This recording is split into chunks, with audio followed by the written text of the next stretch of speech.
tekun di jalan Tuhan.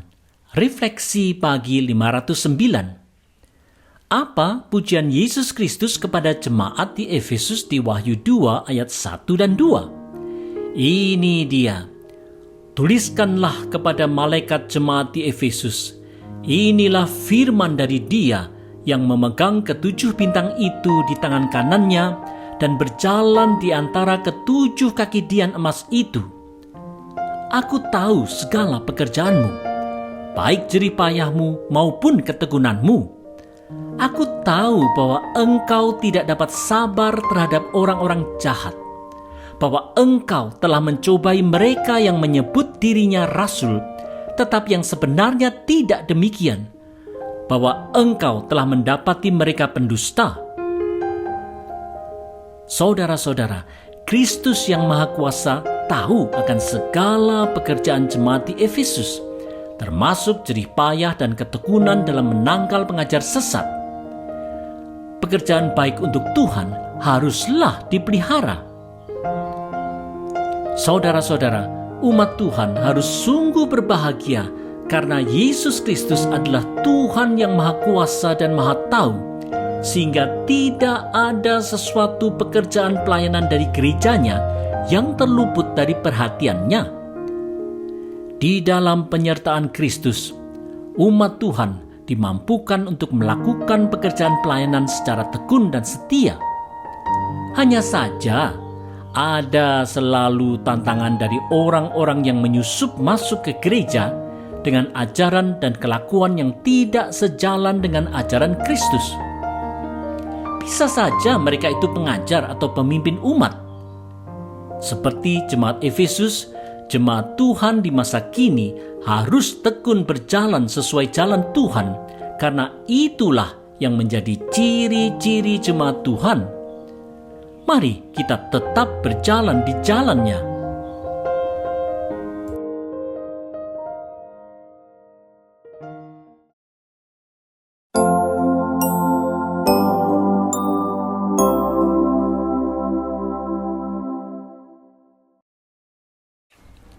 Bukan sekedar rutinitas.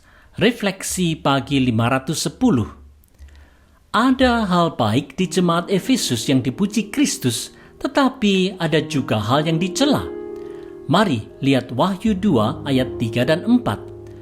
Dan engkau tetap sabar dan menderita oleh karena namaku, dan engkau tidak mengenal lelah. Namun demikian aku mencela engkau karena engkau telah meninggalkan kasihmu yang semula. Ketekunan dan kesabaran jemaat Efesus dalam pekerjaan pelayanan, bahkan dalam penderitaan, dipuji Kristus. Meskipun demikian, Kristus mencela mereka karena jemaat Efesus terjerumus kepada rutinitas pekerjaan pelayanan dan meninggalkan kasih yang seharusnya menjadi dasar pelayanan. Rutinitas pelayanan tanpa disertai kasih kepada Kristus dan kasih kepada orang lain memang akan tercela di mata Tuhan. Saudara-saudara, banyaknya kegiatan pelayanan di Indonesia rupanya belum tentu menyukakan hati Tuhan. Pelayanan ini bisa saja pelayanan di gereja, panti sosial, sekolah, profesi, rumah tangga, pemerintahan, dan berbagai pelayanan lainnya. Bila pelayanan ini dilakukan secara rutin semata, maka pelayanan ini sebenarnya telah kehilangan jiwa dari pelayanan itu, yaitu perwujudan kasih kita kepada Tuhan dan sesama. Kegiatan pelayanan akhirnya akan menjadi hambar dan kering. Gereja Tuhan, marilah kita kembali pada dasar kasih mula-mula kita kepada Kristus dan sesama, yang telah menginspirasi dan memotivasi semua pelayanan kita. Janganlah kita terjebak pada rutinitas pelayanan semata. Kiranya Kristus bergembira melihat pelayanan kita.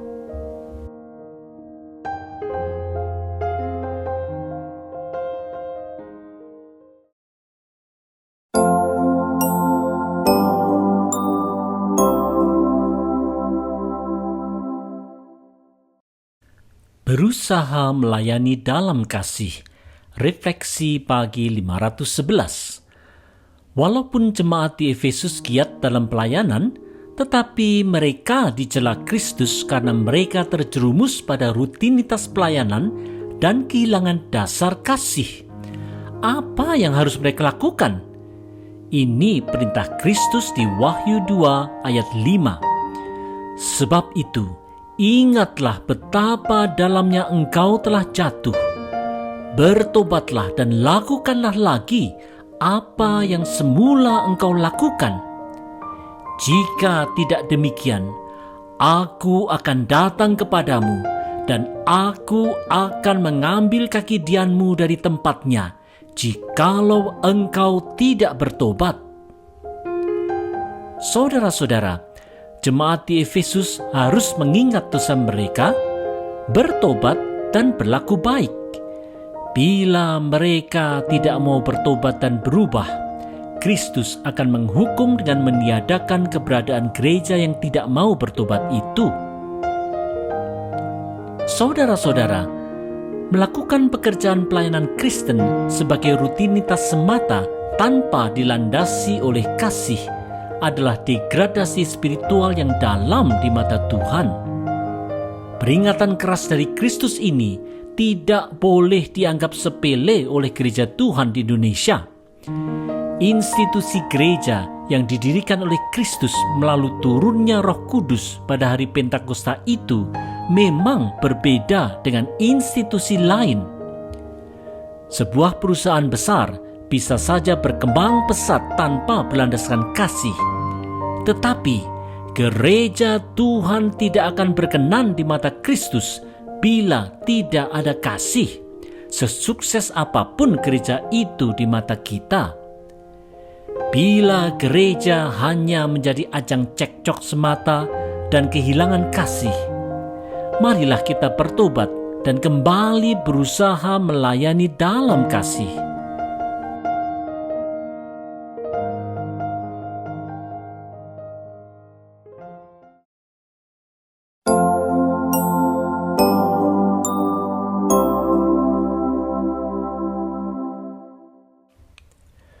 Membenci perbuatan jahat. Refleksi pagi 512. Walaupun jemaat di Efesus dicela Tuhan karena mereka telah kehilangan dasar kasih dalam kehidupan mereka, ada hal yang berkenan di mata Tuhan seperti terungkap di Wahyu 2 ayat 6 dan 7. Tetapi ini yang ada padamu, yaitu engkau membenci segala perbuatan pengikut-pengikut Nikolaus yang juga kubenci. Siapa bertelinga, hendaklah ia mendengarkan apa yang dikatakan Roh kepada jemaat-jemaat. Barang siapa menang, dia akan kuberi makan dari pohon kehidupan yang ada di Taman Firdaus Allah. Saudara-saudara, dalam menyikapi orang tersesat, yang harus dibenci adalah perbuatan jahatnya dan bukan orangnya. Bila umat Tuhan mau selalu setia mendengar suara Tuhan, maka akan ada kebahagiaan kekal.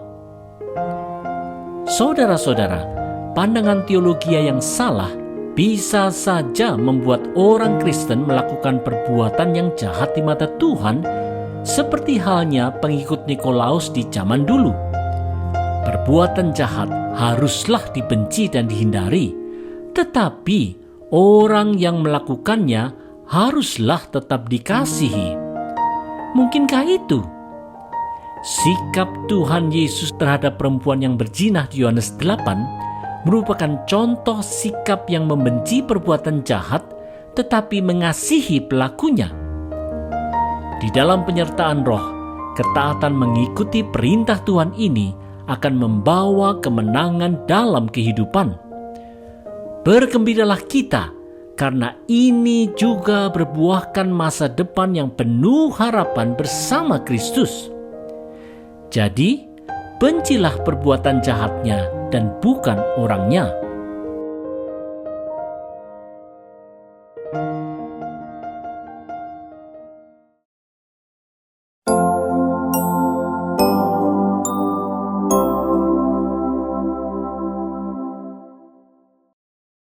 menjadi terang walau banyak tantangan. Refleksi pagi 513. Kristus mewahyukan suratnya kepada jemaat di Smyrna di Wahyu 2 ayat 8 dan 9 seperti ini. Dan tuliskanlah kepada malaikat jemaat di Smyrna, inilah firman dari yang awal dan yang akhir, yang telah mati dan hidup kembali. Aku tahu kesusahanmu dan kemiskinanmu, namun engkau kaya, dan fitnah mereka yang menyebut dirinya orang Yahudi, tetapi yang sebenarnya tidak demikian. Sebaliknya, mereka adalah jemaah iblis. Saudara-saudara, Yesus Kristus yang telah bangkit itu memuji jemaat di Smyrna karena walaupun mereka susah, miskin, dan difitnah oleh orang Yahudi, mereka tetap teguh iman dan kaya dalam anugerah dan kebaikan. Pemfitnah mereka bahkan disebut sebagai jemaah iblis oleh Kristus karena kemunafikan mereka. Saudara-saudara, jemaat di Smyrna adalah jemaat Kristen yang lahir dan bertumbuh dalam lingkungan multireligius, baik agama Yahudi maupun penyembah berhala. Dalam lingkungan seperti itu, dan dalam kondisi berkekurangan serta persekusi, jemaat Tuhan tetap bertumbuh. Inilah hal yang harus dicontoh oleh jemaat Tuhan di Indonesia. Kondisi berkekurangan, suasana multireligius, bahkan kalaupun ada persekusi, bukanlah alasan untuk tidak bertumbuhnya jemaat Tuhan. Terpaan segala tantangan iman seharusnya justru memperkuat iman percaya kita, sehingga kita akan makin bertambah kaya dalam anugerah Tuhan dan kebaikan bagi sesama. Marilah kita menjadi terang Tuhan walaupun banyak tantangan.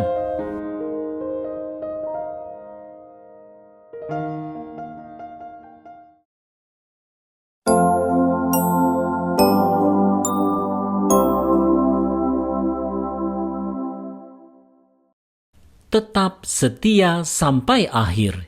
Refleksi pagi 514. Jemaat Tuhan pada waktu itu adalah jemaat yang banyak mengalami penderitaan. Mari dengar perkataan Kristus untuk jemaatnya di Smyrna di Wahyu 2 ayat 10. Jangan takut terhadap apa yang harus engkau derita. Sesungguhnya iblis akan melemparkan beberapa orang dari antaramu ke dalam penjara supaya kamu dicobai, dan kamu akan beroleh kesusahan selama 10 hari. Hendaklah engkau setia sampai mati, dan aku akan mengaruniakan kepadamu mahkota kehidupan. Saudara-saudara, walaupun jemaat Tuhan mungkin mengalami penderitaan karena imannya, jemaat Tuhan tidak perlu takut karena Kristus berjanji bahwa bila jemaatnya setia sampai mati, maka akan ada anugerah kebahagiaan besar yang kekal selama-lamanya. Saudara-saudara, tantangan iman dalam kehidupan orang percaya di Indonesia pasti akan ada saja dalam berbagai bentuk, baik dari dalam maupun dari luar gereja. Tantangan dari dalam gereja bisa saja berupa konflik internal, rutinitas kegiatan pelayanan, selisih pendapat, jurang kaya miskin, dan tantangan lainnya yang sering membuat iman jemaat tidak bertumbuh. Tantangan dari luar gereja bisa saja berupa prasangka buruk, ancaman teror, berita bohong, bahkan penganiayaan.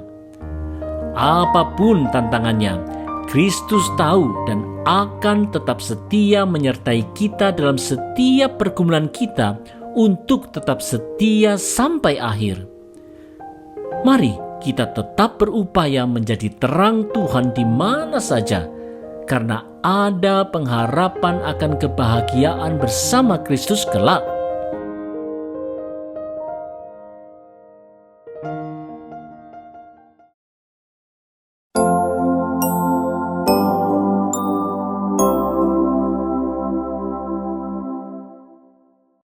tetap peka dan tetap setia padanya. Refleksi pagi 515. Walaupun jemaat Smyrna di kitab Wahyu menghadapi banyak tantangan, Yesus Kristus menasihati jemaatnya supaya setia sampai mati. Apa janji Kristus untuk orang percaya yang menang dengan setia sampai akhir? Mari lihat Wahyu 2 ayat 11. Siapa bertelinga, hendaklah ia mendengarkan apa yang dikatakan Roh kepada jemaat-jemaat. Barang siapa menang, ia tidak akan menderita apa-apa oleh kematian yang kedua. Saudara-saudara, kematian pasti dialami oleh setiap orang. Hanya saja bagi orang percaya yang setia sampai akhir, Tuhan Yesus menjanjikan bahwa mereka tidak akan menderita oleh kematian kedua, yaitu keterpisahan kekal dengan Allah. Untuk itu, umat Tuhan harus selalu peka akan suara Roh Tuhan. Saudara-saudara, tantangan kehidupan pasti akan selalu ada bagi umat Tuhan di Indonesia. Terkadang tantangan itu bisa terasa begitu besar, baik tantangan dalam kehidupan pribadi, keluarga, profesi, pelayanan, bahkan bangsa, sehingga ada kalanya kita seakan mau menyerah dan ikut arus dunia saja. Janganlah kita menyerah, karena Kristus menghendaki supaya umat Tuhan senantiasa belajar mendengar tuntunan Roh Tuhan melalui doa dan ketaatan kepada firman-Nya. Di dalam kesetiaan sampai akhir inilah Tuhan menganugerahkan kebahagiaan yang sejati dalam hidup kekal bersama dengan Tuhan. Mau berbahagia? Tujukanlah pandangan kita hanya kepada Kristus dan marilah kita setia sampai akhir.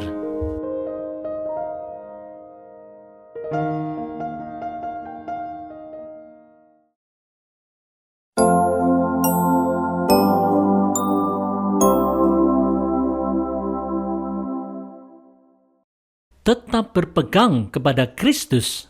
Refleksi pagi 516. Yesus Kristus menyampaikan pujiannya di Wahyu 2 ayat 12 dan 13 untuk jemaat Pergamus di kitab Wahyu. Ini dia pujiannya. Dan tuliskanlah kepada malaikat jemaat di Pergamus, inilah firman Dia yang memakai pedang yang tajam dan bermata dua. Aku tahu di mana engkau diam, yaitu di sana, di tempat tahta iblis, dan engkau berpegang kepada namaku, dan engkau tidak menyangkal imanmu kepadaku. Saudara-saudara, Yesus Kristus tahu benar bahwa hidup umat Tuhan di Pergamus yang berada di tengah-tengah masyarakat yang tidak takut Tuhan tentu penuh dengan tantangan. Meskipun demikian, umat Tuhan tetap berpegang teguh pada nama Kristus dan tidak menyangkal iman mereka. Inilah kualitas karakter umat Tuhan yang dipuji Kristus.